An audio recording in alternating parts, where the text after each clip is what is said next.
Okay, I built it. The Room of Requirement. Took me a bit. Definitely did. This is kind of going to be a review. Just talking about it. Just talking about my thoughts. This is a small build. I am going to touch on how they packed. They did pack a lot in here for just such a small build. And I did appreciate that. Like this. Like when you're building this, it does feel like you are building a regular size set, you know, a 368, whatever. That was a real number. But like a $300, no, not $300, 300 piece set. But then, when it's finished, you're like, wow, this is small. Which isn't necessarily a bad thing, because it does add more room to display. I'm just gonna get to, there's lots of cons here, but there are a couple pros. Yeah, and stay tuned, watch until the end of the video, because that's where I will be revealing my rating. You could of course skip to that part, so yeah, but, in the meantime, here are all my thoughts on the set. Just have to kind of get everything in a spot for me.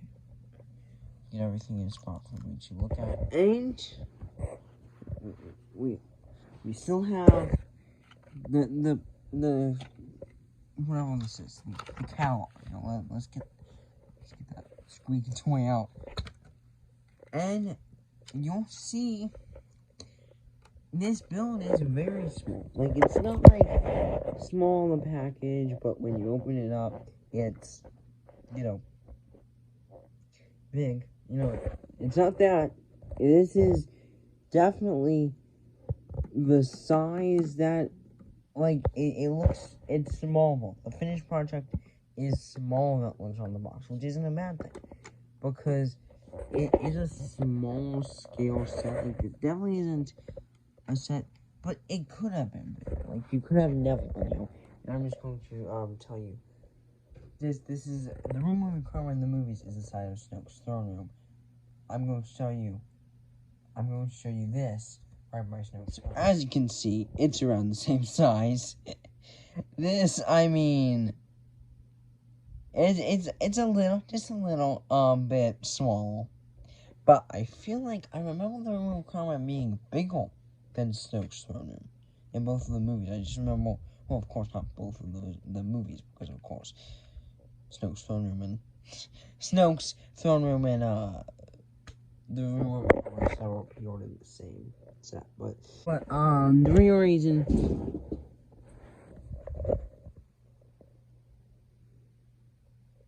I knocked into the box and God damn it. And the real reason you get this set is the minifigures. And Harry, I think, is the most valuable minifigure. I know he's not an exclusive print or anything exclusive. Actually, no.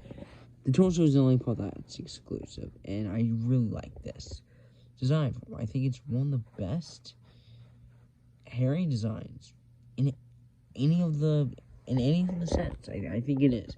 Tagmas might be like the Goblet of Fire one. I don't know. And there's Hermione. Unpopular opinion, maybe. She's kind of blah. Not in a bad way on Hermione's character, just the variant. They could. I mean, it is appropriate to these scenes, so they couldn't have made her very special. When she's just in regular Hogwarts, school title. I don't know if that variant is exclusive to all. I do love Luna's. This is my first Lego. Luna Lovegood, and she is a really cool minifigure. Let's get this training dummy, which is just okay. He can barely stand, and yeah. I do respect. I think he's a cool minifigure. It's a cool minifigure. It's he or she. It's wooden. And then you get this Cedric Diggory article, zoom in there, and you get this, which is really cool. And on the back side of this, you get some news articles here, and you get a disappearing doll, which, sorry, I put the sticker log here, but you get a disappearing doll, you know, which I think is really cool, because it is, that's definitely accurate to how it is in the movies, and you can just, so, you know, it's very hidden, but if you want to make it open to the world, you can do so. Yeah, you can just push on it like that. I didn't really like this design. They could have, the only problem is they could have went with it, just have the whole thing kind of have these walls around it, these beige walls, but they didn't. They showed this, that's the only thing that I might, yeah, like, this is outside the room requirements, and this is inside the room requirements. The only cool thing is that if you get 10 of the room requirements, you can make one big room requirement, which I do think is really cool. And yeah, it's just a cool set. Overall, I'd give this maybe a 7 out of 10, 6 out of 10. And just the build is very tiny, and that's not a bad thing that it's tiny, it's just it's very narrow. You know, it's not very easy to display, to put minifigures on and do a lot with. There's also this that you can lift up, and I don't know what this exactly does. I might be doing some wrong there, and you do get this cool little, you can see those little, there's some file, I don't know if you can tell that camera, but there was some file detailing on that brick wall sticker, which I think is cool. I don't know if that, maybe that's supposed to, I don't know what that's supposed to, like, I don't know, like, I don't know if I don't know. Maybe I thought for a second that was serious, but you would have seen like a face. So yeah, this set, it has some villains, and yeah, the burning should be fixed, and yeah, see you in the next video, which should be posted probably tomorrow. I don't know though, and yeah, see you in the next video. Bye.